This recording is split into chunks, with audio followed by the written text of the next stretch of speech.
Your new house has all of those real adult things that your old apartment was missing. You finally have a walk-in closet, a kitchen you can properly cook in, and, of course, what you're most excited for is that you finally have space for a dining room table. You splurge when you get one. You've been waiting for so long. You picked up an expensive wooden one from an Amish furniture store, complete with matching chairs. It's got all of those authentic, handmade imperfections that make it just perfect. You put your game cabinet right next to it, ready to be able to properly host some game nights in this new place.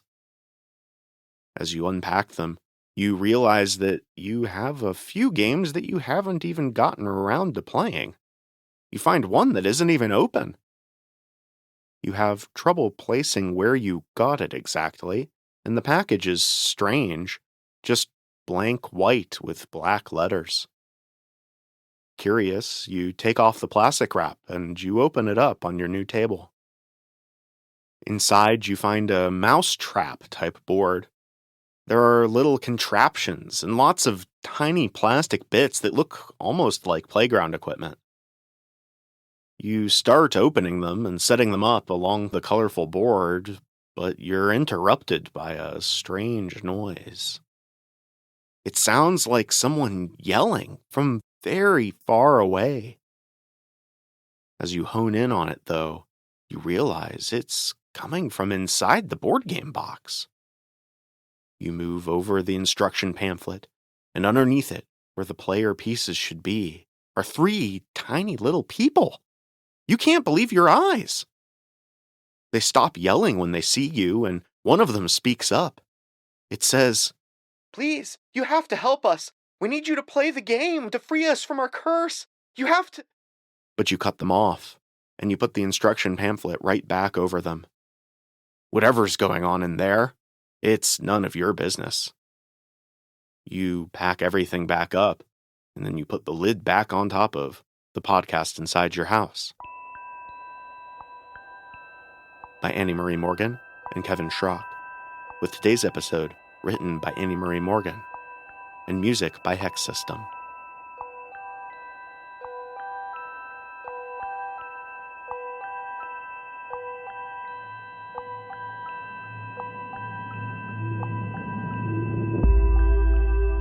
Season 3, Episode 4, Obstacle Horse.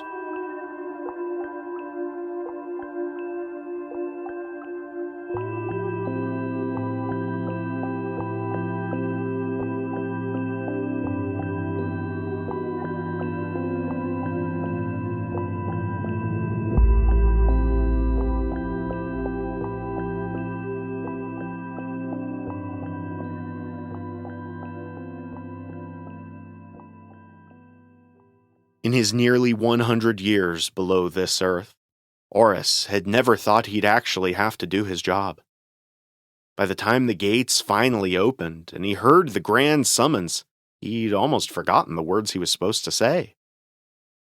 But when he got close enough to make out three dark forms against the blinding light of the surface, the words came back to him. "Welcome, travelers! You found the world maze. If you turn back now, you'll live to boast about your discovery. But if you choose to enter the maze, you face certain death." As the silhouettes stepped into the darkness, Oris made out two boys and a girl. Though he hadn't seen many humans in his day, or any full-blooded humans really, he thought they looked rather young to be out adventuring. The girl spoke first. "Oh, look at him. He's so cute." One of the boys, one with fair hair, chastised her. "Chloe, he can talk. Don't talk about him like he's not even here." The boy stepped closer to Oris and said, "Pleased to meet you, Mr. Horse. We've never met a talking animal before." He held out his hand. "I'm Jaden." And then he put his hand away when he realized that Oris didn't have hands. Jaden pointed at the dark-haired boy and said, "That's Christopher. He doesn't talk." Christopher held up his hand and gave a small wave, flashing a smile that was all teeth. The girl, her hair a dark orange, said, "I'm Chloe. What's your name, Mr. Horse?" "I'm Oris, and I'm actually a pony, but that's not important." He gave a small bow. "Pleased to meet you all. I'll be your guide through the maze. Although I'd like to remind you once again that it's not too late to get out of here and escape certain death." Jaden said, "I'm pretty sure certain death is waiting for us back the way we came, too. At least it looks a little nicer in here." Then he smiled, like maybe what he'd said had just been a joke. The teenagers all looked around them then, the novelty of a talking pony waning just enough to allow them to properly take in their surroundings. They looked up at the tall, cavern sky, torches burning far out of reach above. They craned their necks to try and see above the green maze wall. The girl, Chloe, reaching out to test the cornstalks. As they studied the maze, Oris studied them. They looked like they'd gone on a grand adventure that had long since morphed into more of an ordeal. Their clothes were ragged, and their hair was greasy. The boys both wore short sleeves, and the girl wore shorts on her legs, and studying them closely revealed both fresh wounds and old battle scars. Though these kids were young, they had apparently been living as adventurers for some time. "So why is it a corn maze?" Jaden asked. "I thought it was supposed to be some great ancient labyrinth." "Well, this maze runs under the whole world," Oris said. "So it reflects whatever part of the world you enter it from. So here in the new world, it's made up of, well, maze." The kids didn't laugh at his joke. "With an I, maze," Oris added. "Oh, the corn, it's maize. Right," Chloe said. "I was just hoping it would be different," Jaden said. "Isn't it supposed to be a magical place?" "Oh, don't worry," Oris replied. "We've got all kinds of wonders down here. But also terrors. Before we start walking, are you kids really sure you want to get lost in here?" "More sure than I've ever been about anything in my life," Chloe said, and the boys nodded their agreement. "Very well," Oris said, and started clopping ahead. "To certain death!" The kids laughed at that and started following along. As they twisted and turned through the endless rows of corn, they asked Oris about the maze, and he told them what he was allowed to disclose as a guide. He told them about how the maze was built upon the body of the world horse, and the vast swath that Oris patrolled, the area that he'd spent his entire life in, was just the ear of the great beast. While Oris liked his home well enough, he was curious to finally see a bit more of the underworld. Oris talked about the rules of the maze, how those who entered had to choose what part of the horse they wanted to journey into to be granted a wish. Those seeking to meddle with life, to live forever or bring someone back from the dead, they had to journey to the lungs. Those seeking knowledge or power beyond their wildest imagination had to journey to the horse's brain. Wealth could be found in the hooves, but the children stopped him before he could list off everything. Jaden said, "We read in our map that if you went to the heart, then the maze would grant us a wish that would affect, all of humanity." Oris was glad to hear that there were still maps to the maze floating around up on the surface. Sometimes it felt like humanity had forgotten the underworld entirely. "Yes, indeed. Are you sure you don't want to hear everything? The lesser wishes are easier to get to. Actually, those are the only wishes you humans have ever managed to attain. No one's ever lived long enough to get to the big one before." "We're sure," Jaden said, and the others nodded in agreement. "Well, all right then. To the heart we go."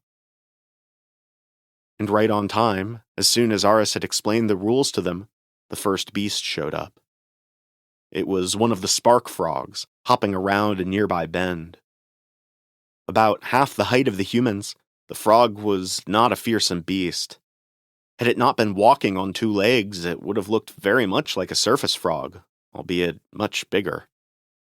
The spark frogs kept to themselves, so Aris didn't know what this one's name was, or if they even used names. This one had a mottled sage skin and mud-brown eyes, which it licked as it sized up its possible prey.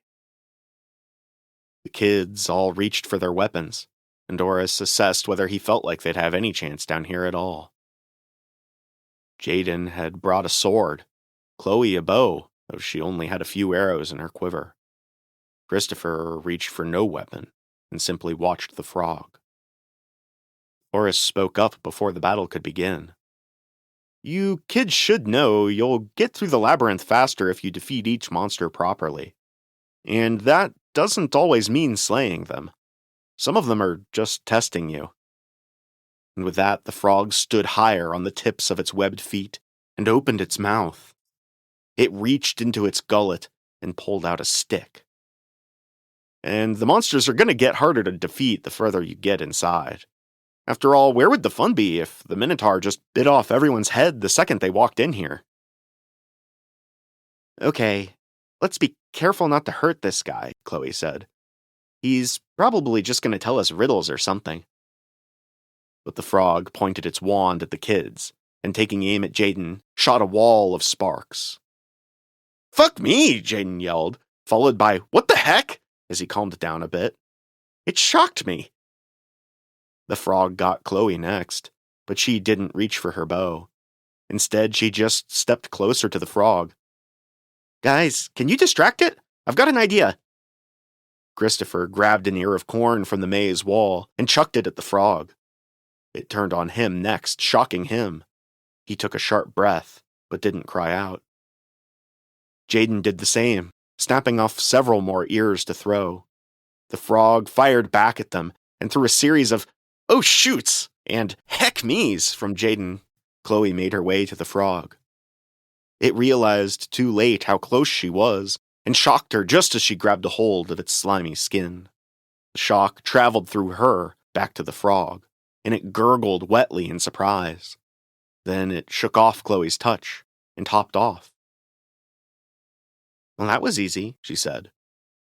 The boys stopped ripping up ears of corn.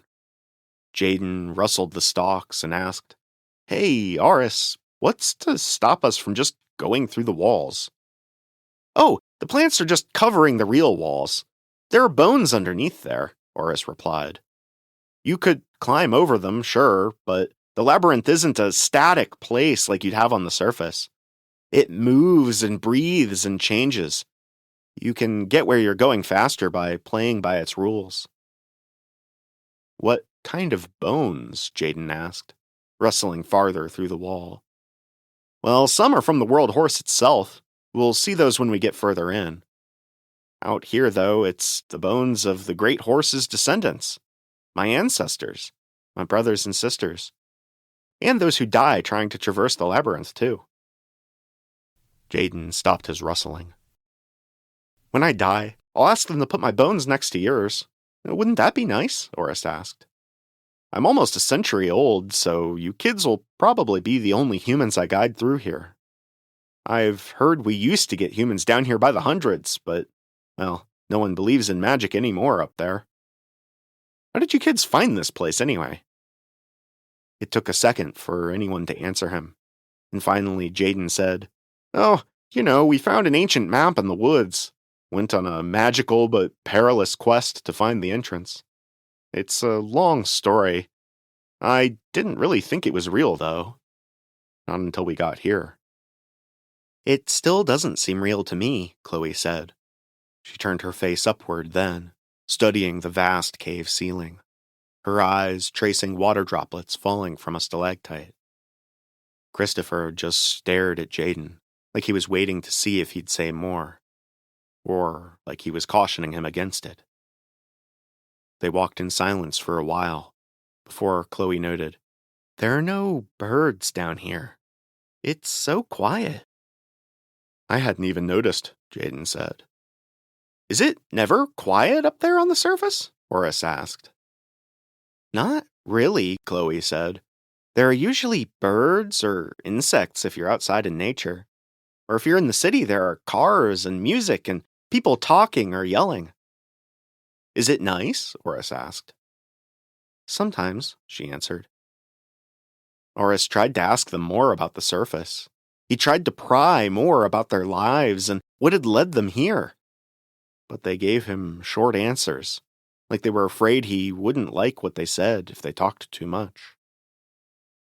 They covered a lot of ground before they got tired, making it out of the cornfields and into a part of the maze where the bones were covered by trees and bushes and vines. The walls started to grow taller around them.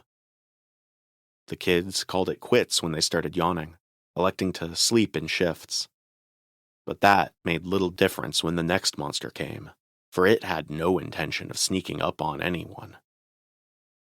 Oris had meant to stay up and try and talk more with whatever human was standing watch, but he was tuckered out from being on his hooves all day. Sleep had snuck up on him, but before long he awoke in a panic, not in response to a noise or to a smell or to a sound. He was jarred awake purely by feeling, an instinct. It was a feeling Oris knew all too well, for it was one he felt rarely. He was afraid. As a descendant of the world horse, none of the beasts down here would ever dare harm him, but his lineage had long since lost any magical abilities, as well as any resistance to those abilities in others. And the beast coming for them now projected an unbearable fear. When he felt his fur stand on end, when he felt his heart beat so fast it felt like it would explode, he knew he was safe, but that didn't do anything to curb the horrible feeling. The kids were all awake, but silent. They exchanged looks and got their weapons ready. Christopher pulled a handgun from his backpack, and Chloe dug through the arrows in her quiver. Oris noted the different colored metals on each tip. These kids had really tried their best to come prepared to slay anything. But no sounds gave them a clue about what was coming, and the beast itself had yet to rear its ugly head. To their right, they had a long, straight stretch of maze. To their left, though, there was a bend just yards away. Chloe pointed her bow to the right, Christopher held his gun to the left, and Jaden stood at the ready with his sword between them. Oris stood up, his legs trembling, and he watched to the right. This particular creature would want them to see it coming. It stuck its head out from behind the bend first, careful to keep its face toward them, because from that angle it looked almost human. The eyes were a bit deep-set, though, the nose strange, the ears smooth. Then the beast turned its head, revealing a long, fleshy snout, and it smiled, showing off jagged teeth. The kids gasped, and the creature perked up pointy ears in excitement. It crawled out from behind the bend then, on all fours. Its hands and feet were elongated, the tips of its fingers and toes the only things touching the ground. Then it reared its head back and it howled, the wretched sound echoing off the cavern's ceiling. Oris was paralyzed. He forgot all about the kids. He forgot all about the fact that this beast couldn't touch him. He forgot in that moment who he even was. All he knew was the unnatural fear that the beast extracted from him. Then he heard someone yell, "Silver!" and the beast flinched and fell to the ground. Oris let out a breath he'd been holding for ages, and he felt his fears start to ebb. "Nice shot, Chloe," Jaden yelled, and Oris finally found the strength to turn his head, just in time to watch them high-five. They walked over to the beast to make sure it was really dead, and then Chloe asked Oris, "Hey, what are we supposed to eat down here anyways? Is this thing poisonous?" And regrettably, Oris told her, "No." Minutes later, the boys were butchering the beast with knives they must have kept in their pockets or backpacks. It made Oris wonder what else they'd brought with them for their journey. Chloe started tearing out leaves and branches from the wall and attempting to make a fire. Once enough greenery burned off, she succeeded, just in time for the boys to start bringing over chunks of the dog man. Not one of them paused at digging into the human-like carcass. Aris regained his composure and hooved away some dirt to show them how to get groundwater. Seeing the meeting reminded him that humans had to drink too. When they were done, they set up to sleep once again, and Jaden took first watch. Aris folded his legs and laid down next to him. The boy started petting his back absent-mindedly, but Aris didn't mind. The local dryads doted on him, petting him and braiding his hair, and he'd grown rather fond of the feeling of humanoid touch. Aris was hoping he could get the boy talking a bit. He wanted to know more about why they needed so badly to get to the heart of the maze. Why were these kids so determined to sway the fate of humanity itself? Aris saw Jaden looking up at the torches hanging from the ceiling, and he asked him, "I've never been to the surface, but I always imagined the fires up there look something like your stars up top. Can you tell me about them?" "Well, they're the most beautiful things you'll ever see," Jaden said. "Even more than the leaves on the trees, or the moon, or the clouds, or anything." He paused. "When you're looking up at the stars, you remember that there are other places out there. Better places than this one here." "You mean the maze?" "No, Aris, I mean this world." Then he finally looked down from the cave ceiling. "You've never gone to the surface? How old are you?" "No, I like it down here just fine. I'm 96. Maybe I'll go up to celebrate the big 100. "Well, you should. I didn't see the stars myself for the first time until a few years ago." "Are things that bad up on the surface?" Aris asked. "That people had to hide?" "No," Jaden replied. "My little corner of it was just not good." Aris had a million questions then, but Jaden told him, "Go to sleep, Aris." The next day, they covered enough ground that the wall ecosystem started to change once again. Leafy saplings and vines were replaced with tiny evergreen shrubs and berry bushes. By midday, they'd even entered the skull of the great beast, the rocky ceiling above them replaced with the smooth ivory of bone. The next beast they encountered seemed to find them almost by accident. They turned the bend, just as it turned one in the distance. It looked surprised, but once it saw people in its realm, it started running at them. Aris felt his heart sink when he saw it. It was one of the forest guardians. They were quite good company compared to some of the other beasts down here. This one even looked a bit familiar, although Aris couldn't place his name. When the kids saw him coming, Chloe yelled out, "Bigfoot is real!" Humans have always had such silly names for the beasts of the labyrinth. They all looked at each other, unsure of what to do, but then the creature bellowed at them. Christopher pulled out his gun and fired off 2 shots, right into the beast's skull. "Bigfoot is dead," Jaden said. The kids ate him too, not wanting to waste a good meal. To build their cooking fire, they ripped out more of the wall, likely the plants the creature had just been tending to. Aris tried to pry more that night, this time with Chloe, but she seemed unwilling to talk about her recent life on the surface. She'd tell him stories from her childhood, but anything from the past few years, anything about why she'd come down here, why she'd gone on this perilous quest in the first place, was off limits.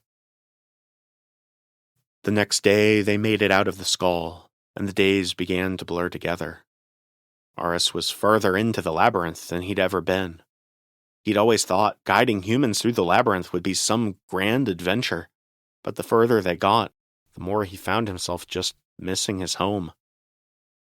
The humans tackled all of the monsters with ease. They dispatched goblins, bone worms, and even a grand lion. But as they got further down the horse's neck, closer to their prize, the beasts of the labyrinth grew more fearsome. Their escapes grew narrower and narrower, and finally, when they passed through a nest of ice spiders, Aris thought it was the end for them. and truth be told, he was a little relieved. But as soon as they realized that they were cornered, that there was no escape, Chloe said, "It's time, guys. We agreed I'd go first." And as the ice spiders drew close, their fangs blue and twitching, the kids all enacted a plan that seemed pre-rehearsed. Chloe handed them her bow and her backpack, taking out of it a single green orb. Then she ran into the spiders, catching them off guard enough to slip past them and get the smallest head start. The spiders left Jaden and Christopher alone then, and followed her. The beasts of the labyrinth had to honor a heroic sacrifice, though how the kids had figured that one out had Aris stumped. The spiders chased Chloe around a bend, and just as the last one clinked out of sight, an explosion rocked the cave. The boys ran, and Aris followed, but soon he told them that they could slow down. The labyrinth had gotten what it wanted. Their travels grew quieter after that. Jaden and Aris would talk about their worlds in broad strokes, but the boy resisted Oris's attempts to pry about how he'd found the labyrinth, about why he was here. And of course, Oris couldn't tell him too many of the labyrinth's secrets. As they journeyed into the ribcage, Aris was excited but also afraid. He'd be granted godhood if he successfully guided his humans to their prize. But he didn't know if that was something he even wanted. He had always gotten a peaceful feeling when he imagined his bones joining those of his ancestors in the wall. The boys did well fighting monsters on their own, until a feathered snake managed to scrape Christopher's leg with its fang. The boy didn't die, but infection set in quickly. His leg began to turn red and then gray, and it swelled up. It started leaking something green, and even then the boy pressed on, his gait completely unbothered, as if gangrene were just a mild inconvenience to him. Oris would have thought Christopher couldn't even feel pain if it wasn't for a single wince he made when he kicked a root with his bad leg. Just who were these kids who were so ready to die for their cause? They continued like that for days, hitting a point where the foliage on the wall was tropical and lush. But as they got further into the horse's chest, Oris knew what was waiting for them. Eventually they heard it, a sound that Oris knew all too well. The plants on the wall shook. The ceiling itself rattled enough that the torches flickered and swung. It was the loudest sound they'd ever heard. It was the shrieking bugle of the Minotaur itself. Jaden and Christopher exchanged looks, and Christopher gestured to Jaden's sword. Jaden sighed. "You're right. Go ahead and steal my thunder, I guess." Sweaty and shaky from infection, Christopher handed over his backpack. Jaden unzipped his pack and started consolidating their things. Aris finally got to see what the silent boy kept on him, and was somewhat unsurprised to note that the backpack was filled entirely with bullets. Jaden handed Christopher the sword, and the boy stood a little bit taller as the thunderous footsteps of the beast drew closer. When it turned the bend, its head nearly touching the ceiling itself, Christopher smiled, a smile that was all teeth. Then he charged forward. "That was supposed to be me fighting a Minotaur to the death," Jaden said, then simply turned away. "Let's get this done." They rounded the next bend. Though Christopher couldn't yell, they soon heard the footfalls of the great beast start receding, and they knew what that meant. "We've got to be close to the heart now," Jaden said. "What else could the labyrinth possibly have to throw at us?" "Well, the last beast is in the heart itself," Aris said. Part of him wanted to keep his mouth shut, knowing that this boy he'd been traveling with might not be fit to wield a decision that could sway the fate of all humanity.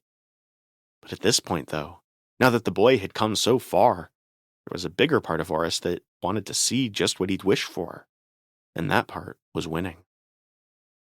Remember, not all beasts are defeated the same way. Think before you do anything when you get in there. Jaden simply nodded, and as they turned the bend, they saw the great gray mummified heart of the world horse. Jaden broke out into a run, and Oris galloped behind him. They reached the heart breathless and ready for anything. Oris knew the type of beast that lurked inside, but he'd never seen one. It was a shapeshifter, designed to take on the shape of whatever its challenger feared the most. Oris couldn't even begin to guess what would scare Jaden, a boy who laughed fearlessly as he cut down all manner of monsters, a boy who'd come into this place planning on dying. "Remember, think before you act," Oris reminded him. Once again, Jaden nodded, and they stepped into a hole in the cavernous heart. Inside, waiting for them, was a simple human man. He didn't look particularly big or menacing to Oris, and he smiled warmly at them when they walked closer. "Just where the heck have you been, kiddo?" the man asked Jaden. "I missed you." Jaden stopped in his tracks. He reached for the gun at his side, then paused, hands shaking. He was thinking. "Why don't you come on over here and give me a hug? It's been so long." The man was still smiling, a smile that looked genuine. Jaden took his hand off the gun, setting it at his side. He pushed both arms into his torso, halting their shaking just a bit. Oris nuzzled him, pressing his nose into the boy's hand. Ever so gently, he pushed him forward. Jaden looked to Oris, and then looked at the man, and he knew what he needed to do. Oris moved forward and pressed himself into Jaden's side. Jaden leaned into him, and together they made their way to the center of the heart, their footsteps echoing on the stone beneath them. When they reached the shapeshifter, the beast wearing the skin of the thing that Jaden feared the most in the world, the boy opened his arms and gave the beast a hug. The effect was instant. The beast's flesh melted away, replaced with smooth silver skin. Jaden pulled away and studied the thing before him. Shaped like a man but completely featureless, its silver skin was more akin to a frog than human flesh. Jaden's breathing slowed, and he closed his eyes for just a second before he addressed the creature. "Is this it, then? Did I make it to the end?" The creature answered him in a voice no longer pretending to be human. "It is indeed, traveler. You're the first of your kind to ever make it to the heart of the world horse. You can make one wish that will change the path of your entire race. The fate of humanity rests in your hands." Oris was so proud of Jaden in that moment. This boy had done what no human had ever done before. His friends had given up their lives for this, and he had been more than ready to do the same. Surely there was no one better suited to help humanity move forward, to steer them in the right direction. Jaden started petting Oris's neck and closed his eyes for just a second, this time to savor the moment. "I can't believe we really did it. What I want, what me and my friends all want." Jaden paused for just a moment, blinking back tears. He took a deep breath. "I want you to burn it all down. Kill everyone. Start over with something new, something better."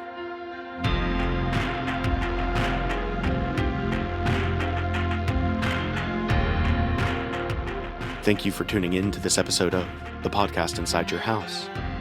To hear every tale of terror as they're released, subscribe to our show on your podcast app or on YouTube, or follow us on Instagram and Blue Sky. And until next time, remember that we're all just infinitesimal specks on a rock in space, living on top of the skeleton of a giant horse. So it's okay to let loose and have fun every now and then.